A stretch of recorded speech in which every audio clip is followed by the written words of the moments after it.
Ladies and gentlemen, welcome to another episode of a podcast named Tim. We're a father and son movie review podcast available everywhere podcasts are.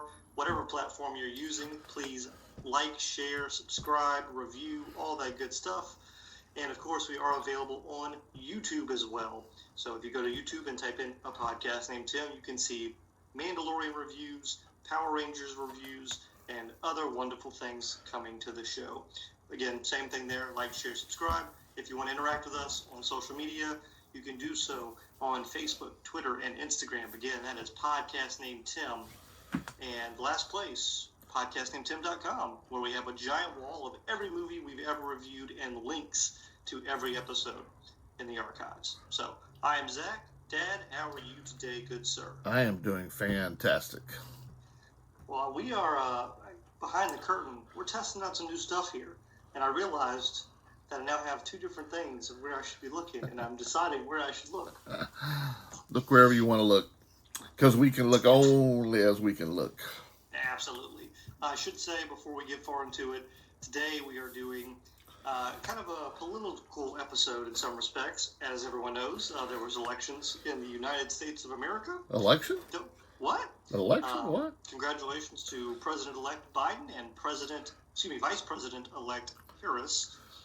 Today we're doing Idiocracy, All of the King's Men, and Air Force One. So a nice mix of quote-unquote political movies.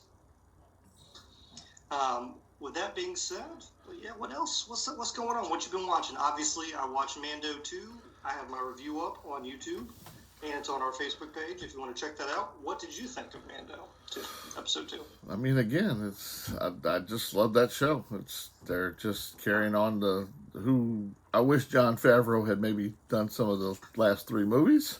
He seems to have an understanding of the universe, in which you are far more into than I am from all your reading and studying. But it just has the feel of it. I don't know. He must be a true Star Wars fan, or just an intelligent guy. I don't know, but I loved it. I mean, I don't know. Would you call it? I know sometimes you call things filler episodes, which no, I didn't think so, because he's still continuing on where he needs to go. He's just got a lot of a lot of stops along the way and a lot of issues to deal with. No, to me, so look, here's the thing with filler, and I don't mind filler, to be honest with you, in episodes. When I think of filler, I think of like Dragon Ball and Dragon Ball Z. There are full episodes you could rip out, and you wouldn't have any character development or any plot progression, because it's just an actual side adventure. There was plot development. We got a follow-up from an earlier chapter and his consequences coming back to, follow up. And it's leading into the next episode. Plus, we got some interesting character development. Someone pointed out on one of the things I was watching, you have Mando and his father-son relationship with the child. You have this frog lady, which that's what she's called. Yeah. Frog lady and her daughters, or whatever, eggs, their relationship. And then you have Mama Spider and her relationship with her children. So to be honest, it's three different parents dealing with three different issues. That's right. I'm thinking it that way. Yeah, the whole thing, we watched it with Alex, of course. We when the fire started happening from the outside of the ship, he thought maybe it was Boba Fett, that maybe Boba was following them to keep track of where his armor is and just what's going on with them, and it ended up being the rebels, which was still a good story. I still like that it was them. I like how they wrote that back in. Love some of the moments. Absolutely loved. To me, my favorite scene is when they were flying, escorting his ship, and all of a sudden it went to radio silence, and the X-wing started to open. And it was like, you know what that means. So yeah, that was a really cool shot, cool idea. It's a good show, fun. Yeah, that was great, and I don't think we're going to see Fett for like the rest of the season. No? I think Fett's going to be like every season. You're going to get like one little glimpse, and he's going to get closer and closer until like season 4 when they finally have their confrontation. Now, is that what's going to launch his show? Yeah, I saw that. I have not read that article. Maybe we'll get like a Fett miniseries, and then we'll get them two interacting. So. Okay, I'm good with it. But you know what's interesting?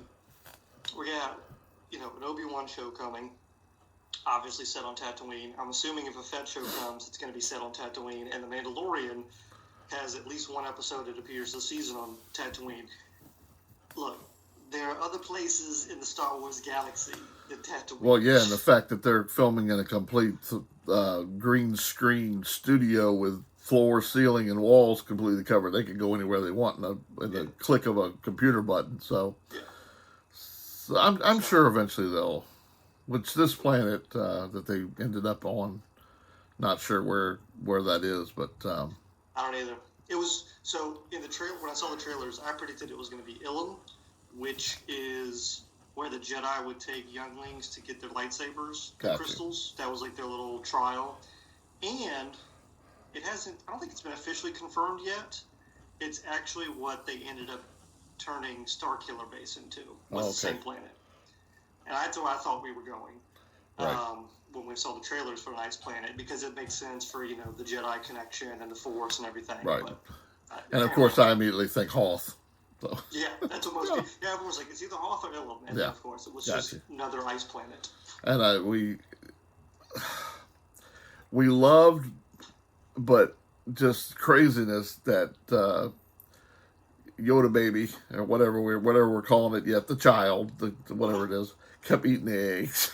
That was hilarious. I did think we were going to get when all the spiders were coming through the wall or the door. I thought we were going to get a little force action to stop them from the child. I was wondering why he hasn't pulled that back out again, because he's looking like he's thinking about it, or giving him a look like, do you need some help? But what Alex and I kept thinking was that Mama Frog was going to get killed, and Mando was going to get stuck with the babies now, and to incubate the eggs. He was going to have two things now to deal with, but she somehow made it through. Yeah, I think Favreau is probably of the old 80s, 70s wrestling philosophy. You just tease it. Just tease it. So, well, anything else you want to talk about, or things you watched? I watched Rebecca last night on Netflix. Has done a remake of Alfred Hitchcock's Rebecca, which was Lord Laurence Olivier and Joan Fontaine, and I forget who else was in the original. This had Lily James from Downton Abbey, back in the Downton Abbey kind of set. We liked it. It was it followed the book and the original closely, and then branched off where it could. But it was all right. It was it's a good tale. Anyway, it's a good story. I don't know if you're familiar with Rebecca at all. But I know it exists. Yeah, but it was good. Other than that, continue watching Hung, which is still really good. We're almost done with that 70s show, so I'm going to start my new show. I think our new show is going to be the Goldbergs, because I've watched a few episodes here and there, and because of its 80s vibe, I'm feeling it, which we'll talk about later this episode, I think. And that's about it. I think the rest of it's just been watched some Texas football yesterday. Watched them beat my wife's West Virginia Mountaineers, so that's always fun. And looking forward to the Pittsburgh Steelers game today. Just kidding, dude. I'm still a Cowboys guy. Just gonna be a rough one, I have a feeling. Or this will be the one that somehow we pull out and win, which would be absolutely ridiculous. If we could ruin, they're undefeated, correct? That would make my day. Yeah, they're the only undefeated team. I'm not gonna hold my breath. No. Although, to be fair, Gal Gilbert or Garrett Gilbert or whatever his name is, he did play in the AAF, which was that other kind of league. Right. And I believe he actually did really well there. Now, obviously, different I'd feel more confident if he'd have played in the XFL. Yes. So, maybe he'll get a contract there, sir. No, I believe Danucci will be in the XFL. As a backup. Four stringer. We're gonna go ahead and hop into these movies. Before we do that, we're going to take a quick moment to pause and hear a word from our sponsor. So our first movie of the week is Idiocracy, and of course came out in 2006. R rating, 1 hour and 24-minute runtime. Has a 6.6 from IMDb. It has a Rotten Tomatoes score of 76, so it is certified fresh, and an audience score of 60. It, of course, is written and directed by one Mike Judge, who will get into his style of humor and etc. later, and stars Luke Wilson, Maya Rudolph, Dak Shepard, and Terry Crews. This is a movie we've seen several times. This was your selection for the week, so I guess I'll get into it first. I love this movie.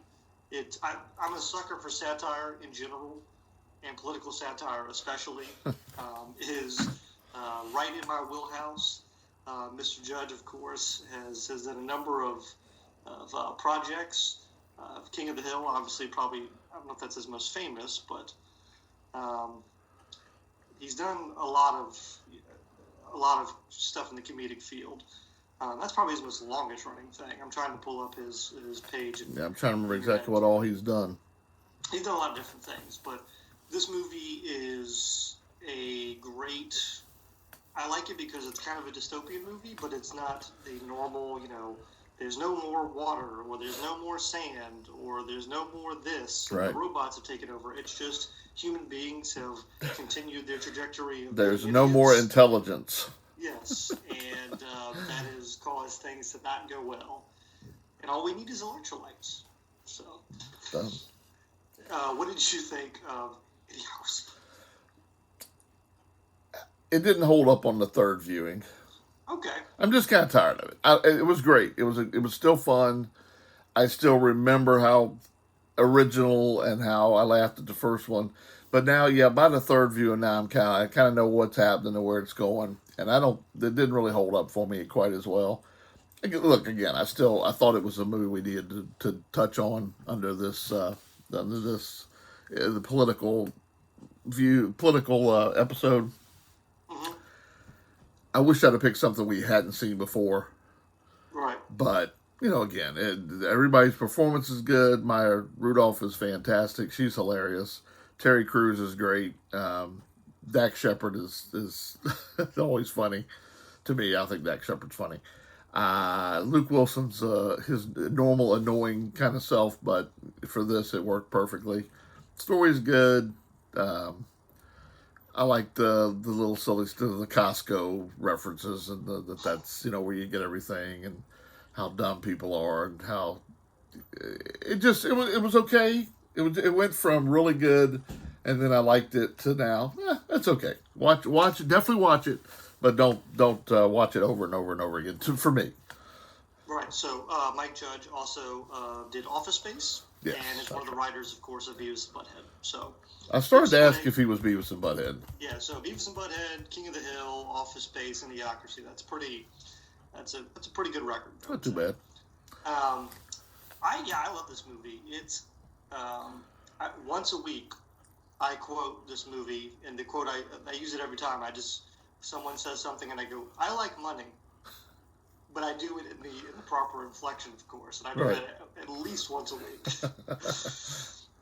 But it's fascinating. The society they created, it's weird because you can tell they're kind of poking fun at where we are now, but you can also see that it's kind of just society turned up to 11 in some respects. Right. And it's kind of it's weird because it walks that balance of being so absurd that it would never happen, but at the back of your mind you're like, well, I don't know, we apparently are at 50% right now. But it's just, and I just like the fact that the idea that he was just average now, right, and it's just being cryogenically frozen and waking up, that it was like, well, now you're the smartest person in the world. I love the Costco stuff. That's fantastic. Which I don't shop at those big box places like that, but so I can't get a true appreciation for that. But just the whole movie. And Terry Crews this is probably, I think, in that time when Terry Crews was really taking off. because this is around like White Girls and right. This is around all about the same time for him. Yeah. Yeah, the And big he box just stores, I don't shop at them either, but what came in mind is I used to work with someone that did, and mhm, honestly, she was making a list one time, mhm. and the list was like, I need a big thing of tater tots, we need some fish, and I think my husband wants to pick up some tires for the truck. And that to me was like, okay, that's just craziness. So yeah, But you don't think it holds up? again, only for me. I'm not. I'm sure that everyone else will disagree with this. I know it definitely has a following. It just didn't hold up for me as well. Um, and that did not mean that it became a bad movie. It just was like, I don't need to keep seeing it. I got it. Hmm. I didn't need to see it again. Yeah, I think it's. I think it holds up. I think it's absolutely a movie everyone should watch at least once. I don't know if you Or agree. just wait about 25 years. Um, the original title of this of the movie was "The United States of America." UHH America, Uh, and the working title was 3001. Just thought I'd throw that out there, but I think this is the best Luke Wilson movie. since I'm struggling to think of another Luke Wilson movie right at this point, sure. I think most people would probably say Old School Yeah, or The Royal I don't even remember Tenenbaums. Old School. See, and I didn't care for that at all. Okay. That's kind of Um, in that smart comedy that I'm not smart enough to figure out. this is dumb comedy for Yeah, us. I'm good with that. Yeah, and there's we don't do a lot of comedies for the show, and because to me they're the hardest movies to review. I don't know about you, but because you either get the joke or you don't get the joke, and it's kind All of right. hard to uh, discuss a joke and. Yeah, It's exactly. hard to be critical of a joke. Well, yeah, you can't explain to somebody why it's funny because it could only be funny to you and the person that said it. So, Yeah, I mean, yeah. But President Camacho, I think I might write him in at some point. He's Terry Crews was fantastic in this movie, and his just over the top persona was great. This is this a movie you would like to see more of, or are you satisfied? nah, I'm good. Okay, I am as well, but I just wanted to see your thoughts on that. And I really don't have much else to add to this movie. I'm It's great. surprised they haven't made a show for it. That would be interesting. I mean, he does have to build up society at this point. He has stopped. Well, he has become because in the end they get married, right? They have a couple kids, Right. and then you're waiting to see kind of the next great hope for society, essentially. Dax Shepard ends up as president at the end of the movie, right? Yep. That's what I thought. You know, Um, hey, I'll so, take Kristen Bell as first lady any day. well, let's go ahead and put a bow on this. It's a good movie. I think it's a great movie. Everyone should watch it at least once. And that's pretty much all we have Twice. Watch it twice because you missed some things the first time, right. and then put it away and just discuss it and quote it and be done with it. Yes, yes. And you all should, like this podcast and share this podcast and like the YouTube channel because you know why? I like money. We're on YouTube. We are on YouTube, and we're going to go ahead and hop to our next film, which we're all good to go on, and it is All the Kingsmen, a movie I had never seen. It was my recommendation for the week. I read the synopsis and was intrigued. It came out in 1949. It has an approved rating, 1 hour and 50-minute runtime. It is directed by Robert Rosen.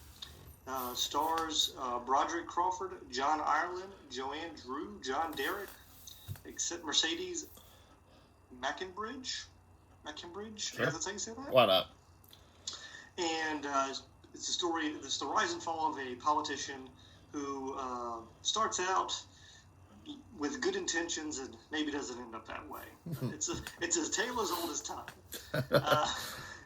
It has a 7.5 on IMDb, a 95 on the tomato meter, and a 78 from the audience score. And it is an Oscar Best Picture winner, and the novel it is based off of is a Pulitzer Prize winning novel. So, what did you think of your first viewing of All the King's Men? I liked it. I mean, it's a story that's been told. We've got the absolute power corrupts absolutely. I mean, that's just. It wasn't a favorite, but it was. It was okay. It told a nice. It told an interesting story. It was no surprises. You kind of knew where it was going. It definitely. I liked it better. And of course, I can't think of the title of the movie now with Andy Griffith. It just kind of reminded me of that. Except for this was Noah facing the crowd. Yeah, facing the crowd. It reminded me of the telling of that, except for politics instead of marketing and all that. But yeah, it was okay. I am considering watching one of the remakes just to see what they kind of did. See if they. I know there's a Sean Penn version that I might try to stomach Sean Penn for a couple hours to check out. But yeah, it was good. What about you? What did you think?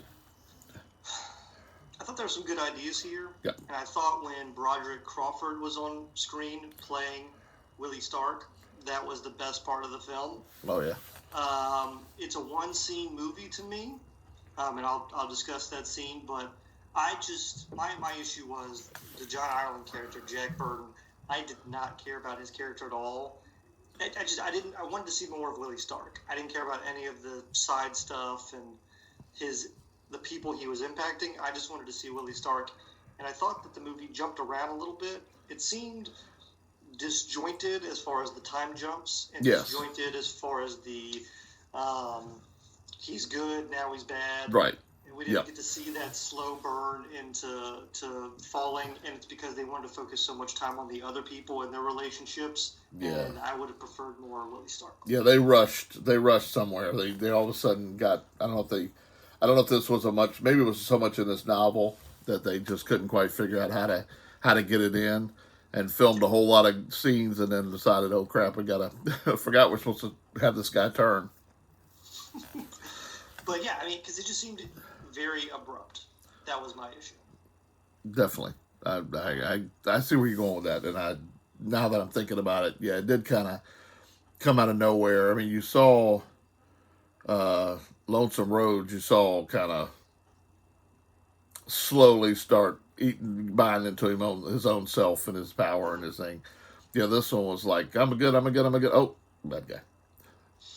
So to me, and I don't know, maybe you'll disagree, the best scene of the movie was the first big speech where he's drunk and he's laying into the crowd, and you see the people start to slowly cross their arms and lean in to listen to him, because he's, as he says, I've learned how to win, and basically, he says that later, but he's giving them because early in the film he was giving just like a very policy wonky speech. I have taxes and this, right. And now he's laying in with that fire and brimstone for the first time, and I thought that was, to me, the best scene in the movie, and really the only scene worth watching. Yeah. So I don't know what else was up, but I mean, should this have won Best Picture? What in the world? And he won too, right? Didn't he win Best Actor? He did, and the woman who played Sadie, his kind of campaign manager, which I guess we should say, it was interesting that they had in 1949 they had a character who was a female that was. That's true. In some respects, calling the shots. Right. She won Best Supporting Actress, I believe. But the movies for Best Picture were All the King's Men, Battleground, 12 O'Clock High, A Letter to Three Wives, and The Heiress. I know none of those. So I think next year is the big year. Let me pull up. What year was this? 40. This came out in 41 or 49, so it was the 1950 Oscars. But I think, if I remember correctly, the 1951 Oscars was a little bit. There were some bigger films that year. I mean, well, then maybe those are big films, and I just don't know. I think I've heard of 12 O'Clock High, but only because I was thinking, isn't that just a ripoff of High Noon? But I don't know. So yeah, the next year, American in Paris. Oh, okay. Wins. And Decision Before Dawn, A Place in the Sun, Quo Vitas, and then A Streetcar Named Desire. Oh, okay. So that's the next year. But there is a movie that I believe won Best Foreign Film at the 1950 Oscars. And that would be Bicycle Thieves. Bicycle Thieves. Sorry to say I was out here. So I would say that is certainly should have won Best Picture. Yeah. So, and it won Best Picture for the second annual Timmys. If you haven't watched that, it's on the archives. So go check it out. We also have the audio on YouTube. Well, it definitely should have won over this. This was okay, though. Yeah, it just, like you said, formulaic. I didn't think of any, there wasn't any really compelling shots. I don't know how beloved this movie is, and the only reason I say it is, a lot of these older films that are beloved, they do a little bit of an HD touch-up, and the version I watched was not touched up very much. No, so I thought not that at all. Was telling. Yeah, I really never, because of course I thought, last week, I thought it was All the President's Men, when you said that. Yeah. Which, definitely political, and then, so I've never heard of, I don't think I've ever heard of this movie. Or maybe I've heard it and I've always heard All the President's Men when people were talking about it. But, yeah, it was, I asked your grandma about it, and it didn't seem to ring a bell with her either, so. I think it's skippable.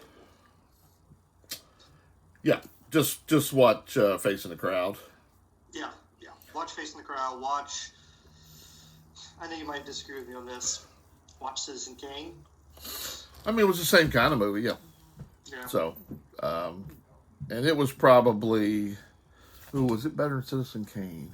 No, Citizen Kane is better than this movie.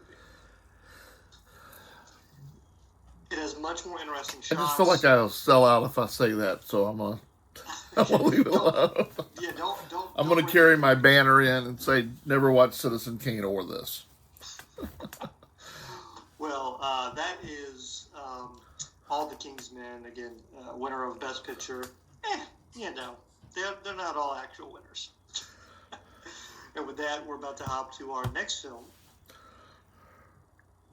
So our next film is Air Force One, which of course came out in 1997, an R rating, 2 hour and 4 minute runtime, a 6.5 on IMDb, and on the Rotten Tomatoes it has a 78, so it is certified fresh, and a 66 audience score. It, of course, stars Mr. Harrison Ford, Gary Oldman, Glenn Close, Wendy Crewson, etc., etc. William H. Macy has a small part in it, but it's the Harrison Ford movie, and directed, I don't know if I said it, directed by Wolfgang Peterson. What did you think of Air Force One? Well, this is those popcorn movies, as you like to call them. Yes. Yeah, I made a bag of popcorn. I paused it 5 minutes in. I made my popcorn. Yeah, I made my popcorn. I had forgotten just how much I liked this movie. Yeah. I hadn't seen all. This is just the epitome of a popcorn movie. It has your Harrison Ford, who, he's made a few that I didn't really care for, but playing the way I want him to play. I want him to play the hero. He that's what he is. Han Solo, even though Han Solo's a little shady, he's still a hero. Indiana Jones, but this guy is a kick-ass president. This is the president we need.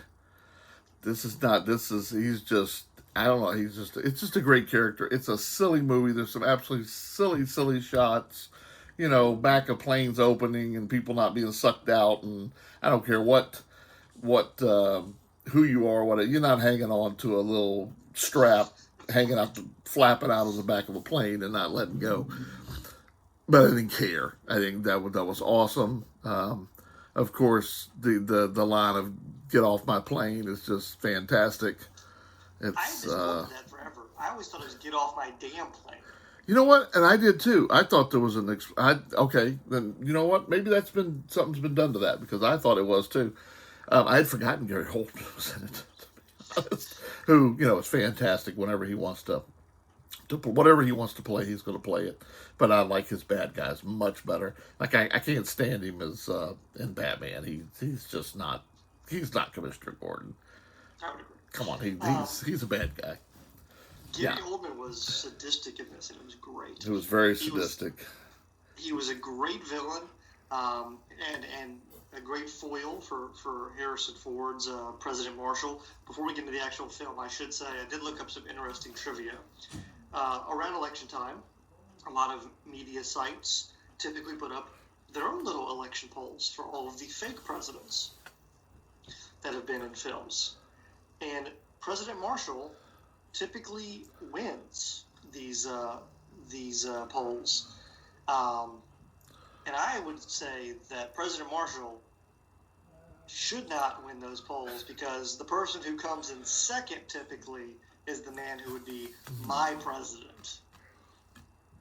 Who, if you were choosing a fake president from these films, who would you want?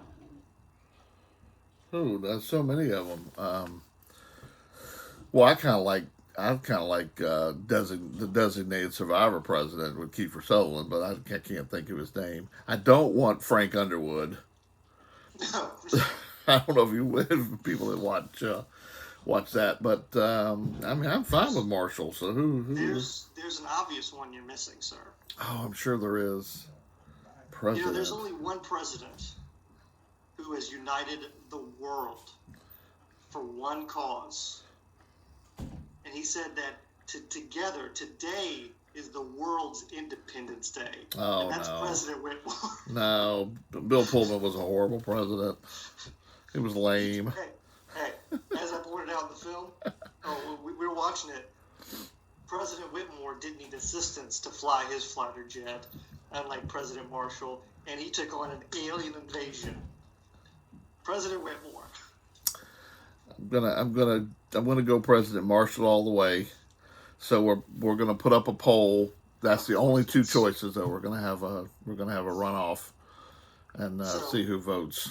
But I want Marshall. Not that it matters, but just for curiosity's sake, do you think President Marshall's a Republican or a Democrat? Democrat.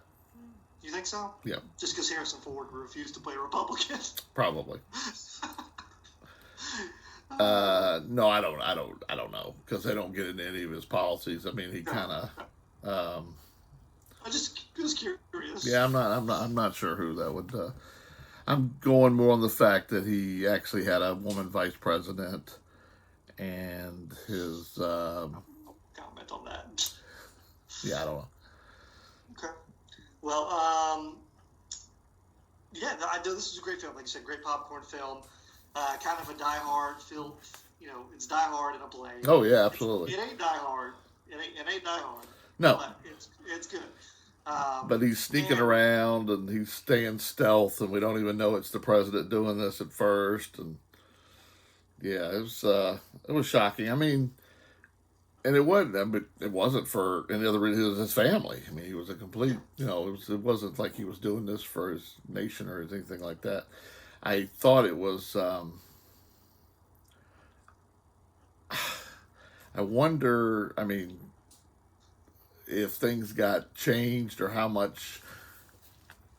What the people that watched this are in charge of Air Force One thought, because I mean, I'm sure this is nothing like the way things run. But I don't like when they do movies that give people ideas.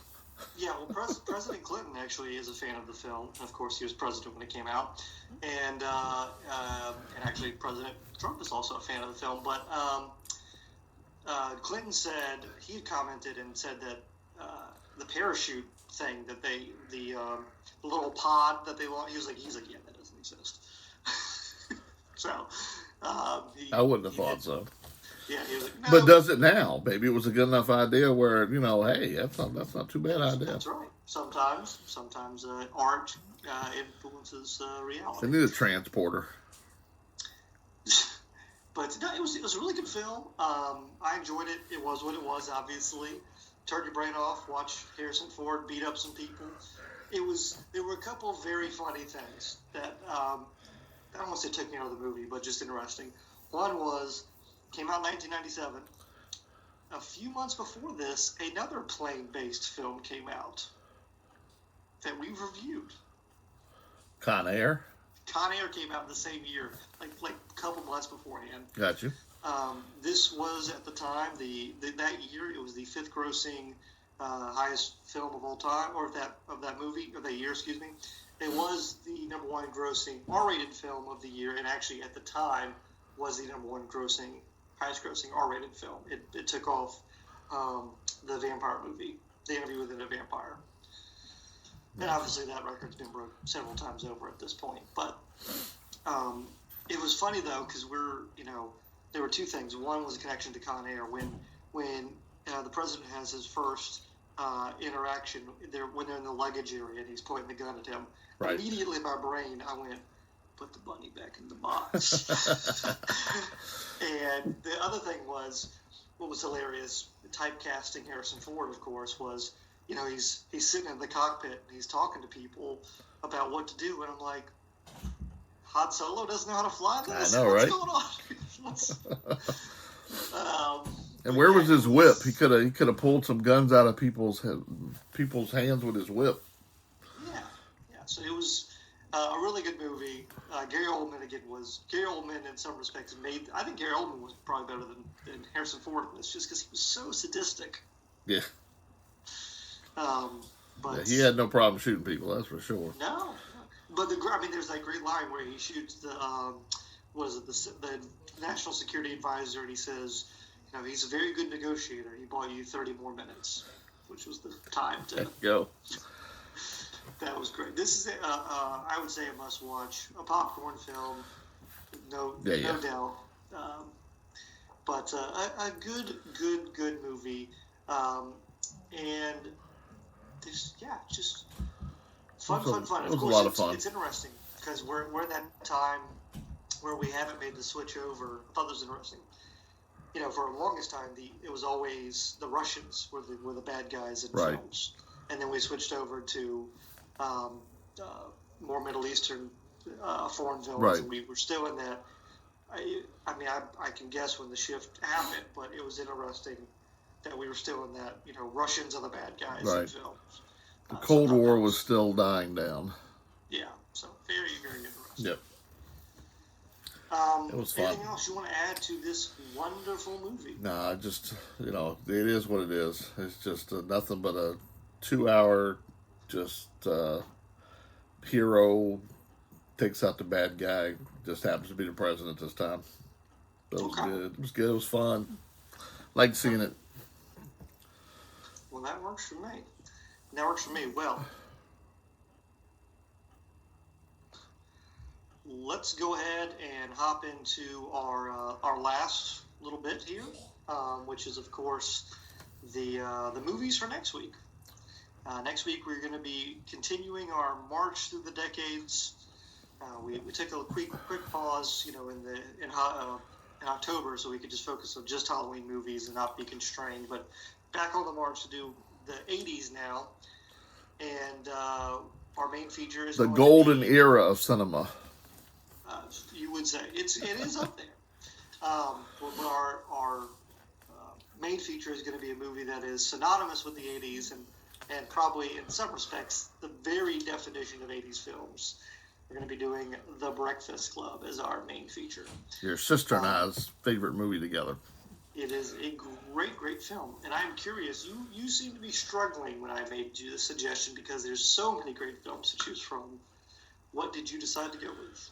I actually went through, and I went through the top movies, and all those were those kind of movies where, they're all great, but we've seen them over and over again. So I was trying not to pick things that we've seen over and over again. Mm-hmm. So I thought about going obscure, and then, so then I thought, well, let's do something that might tie in with something that's coming up. So I thought about they're going to be making a TV show coming up here soon. So I decided to pick Willow. Oh, okay. Yeah. it's very 80s. Yeah, it's 80s, and I haven't seen it in a while. And, George Lucas and Ron Howard. I mean, you can't. It's a great team, and I haven't seen it in a while. Of course, they're going to be making Disney Plus is going to be having a Willow show apparently. So, I thought, why not? Okay. Well, I decided the 80s were about in film. You had your John Hughes films, and then there was another very important. Because 80s were three things: action, horror, slashers to be specific, and John Hughes films.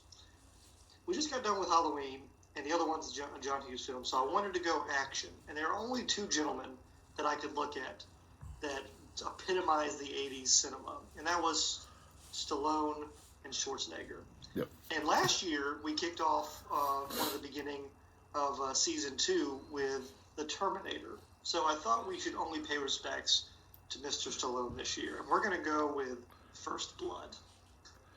Rambo. The first Rambo movie, which I've never seen. I've never seen any of the Rambo movies. I haven't seen the last one, but I've seen all the other ones. Yes, so it seemed I needed a Stallone film, and this seemed like his biggest one. So, all right, Rambo. So it seemed like a proper. First one. Go First Blood. Okay, we can do that. Yeah. So Breakfast Club, Willow, and First Blood. I think that's a pretty good summary of the 80s. Absolutely. Anything else you want to add before we? Here's some useless trivia I learned from Gilbert Godfrey's podcast last night. Go ahead. I'm an Odd Couple fanatic. I love the Odd Couple movie, I love the play, and I love this TV show. Mm-hmm. Jack Klugman, who played Oscar and Quincy later, had a roommate when he was dirt poor. When he was still making Twilight Zones, which, do you know how many Twilight Zones Jack Klugman made? No. Some people say 2. He actually made 4. He's in 4 Twilight Zones. Rod Serling really liked Jack Klugman. He's in a couple really good ones that I really like. Anyway, when he was a struggling actor, even when he was doing 12 Angry Men, he was raised poor. He was a Jewish kid in Philadelphia. He was so broke that he had to, beg, and he went to bed hungry every day. He didn't eat. He had a roommate in Hollywood. Would you like to guess who Jack Klugman's roommate and friend for life was? I'm going to guess because this is our election-themed episode. No, wait. When was this? Is it Reagan? No. Okay. This you talk about Odd Couple. This should have been the Odd Couple. Jack Klugman's roommate was Charles Bronson.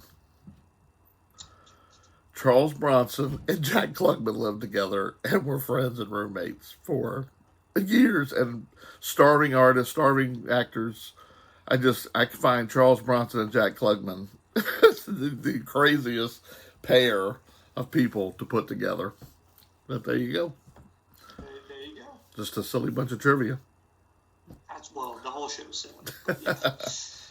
Well, that's pretty much it. I'm excited to watch these 80s films. Of course, we are going to have more Beast Morphers coming, Power Rangers Beast Morphers coming out. We're making our way through those episodes, as well as Mighty Morphin Power Rangers. Those are exclusively on the YouTube, so no audio. Here is one of my bold statements. Power Rangers Beast Morphers is the greatest Power Ranger inclination ever. No, there's only one answer to that, and everyone will give you the same answer. It's in space. Well, I haven't seen In Space. Isn't that the one with the dog? No, you're thinking of SPD. Okay. I don't know In Space, so I've seen some of them, but I'm telling you, this show has got me sucked in. I actually love this show. I don't care. I'm 52 years old and I'm watching a Power Ranger show, and I'm enjoying it as though it's a primetime show. It's good. So here's the thing about In Space. It was the last of the Zordon era. So they did Mighty Morphin, they did Zeo, they did Turbo, and then after that, they Turbo. did Space. Everyone hated Turbo. So because the ratings kept declining, In Space they said, "All right, this is going to be it. This is going to be the last season, and we're gonna just go for broke." and they went crazy and just did everything and went a higher budget, and they just went at it. And so they made it so good that they're like, all right, let's keep doing it again. But it ended the Zordon era. That was the last one Zordon was in, and then after that, that's when it went to the yearly. It's completely different every year, but that's what really ended that era. So I'll have to check it out, because I'm telling you, I am really enjoying, and I am totally wanting, while I'm editing your reviews, I'm screaming at you that you are rating this thing too low. These monsters too low. These guys are great. They look fantastic. The voices, you're kind of right on. Although, like the last one we did, was it Railtron? Which one? Railtron. The guy that did his voice has done like 300 different voices for Power Rangers. He's a big guy. But, yeah, I don't know. You're right, and I keep wanting to pop up. Your wife told me I should pop up a little screen on the side and have my ratings arguing with you, but I've been nice and not done that. But oh man, this show is fantastic. I love the theme. You know what's weird about it sometimes? I don't know if you've paid attention, but I'm running a line of it while I'm watching your thing, so I know. Sometimes the credits don't come on till like 15 minutes into the thing. It seems like. Yeah, they'll do like the credits and the theme song. Like, all right, we're halfway through the episode. Yeah, it really throws me off, because I think that's part of a scene, and then all of a sudden the credits start rolling. I can't use this. But yeah, it's pretty crazy, but it's a good show. And the only thing better is the reviews on YouTube. I would agree. I mean, they're just fantastic. Great, production quality. So. Yeah, they're good. Oh. So I think everybody should go to YouTube and check those out. Absolutely. Yep. Well, we're going to go enjoy our Sunday, watch our Dallas Cowboys get their next loss. I'm not feeling so good. The march to the number 1 pick is here. We're on. Well, this is game number 6. No, this is 8. 8? Oh my Lord, I've been missing. And we're on our 4th quarterback. So, go team, go. Well, we couldn't get on our 3rd still, but they just took him out. I think he asked to come out. I think he's cowering in the corner saying, "Please, Mr. Jerry, don't put me out there again. Those big guys was trying to get me." Yeah. Jerry said he just wasn't ready. He just he said it blew. Yeah, he said it totally blew that poor little guy's mind. Yeah, but you got to get him up to speed. Yeah, I guess. I mean, you got drafted. You got to step up. And especially when you're given the keys to the castle, you better step up big time. You look how many quarterbacks, Romo and Dak and all of them that have come in and taken over and actually made their spot by being so great. He just, I don't know. I didn't think it was as bad as people are saying, but he definitely was not ready. You could definitely see it. He was in his head. Yeah. I think he was in his head. Yeah. But that's okay. It happens. It is what it is. Yeah. Well, we'll see you all next time on a podcast named Tim, and we're going to go have some fun now. Watch some good movies. Watch them with us. Woo! Yeah. And we'll put up that poll. Here's my campaign for President Whitmore, the greatest president in fake movie history. He didn't kick Gary Oldman's ass. That's all I'm saying. He just destroyed, aliens. Aliens are easy. You're so wrong on this. All right. We will see you all next time on a podcast named Tim.